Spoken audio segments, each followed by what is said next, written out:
François Cherpion, président de l'Union des Français de l'étranger. Donc nous vendons aujourd'hui des gobelets au profit des associations qui organisent.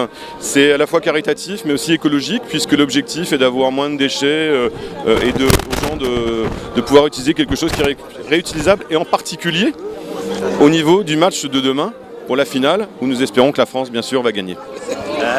Bravo, très bien.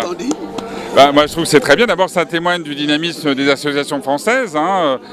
Vous avez beaucoup d'associations ici très actives avec beaucoup de membres. Et puis bon, cette idée sur l'environnement, quand on voit bien que c'est une des priorités ici pour l'émergence du Sénégal, en termes de qualité de vie, mais aussi en termes de santé, et puis aussi en termes d'attractivité pour les touristes.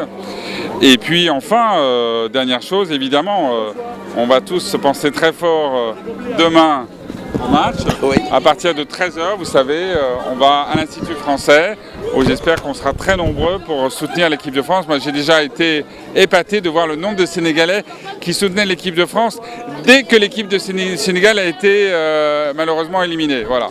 Donc je sens beaucoup de passion dans la ville. Voilà. Donc demain, à partir de 13h, on fait la fête.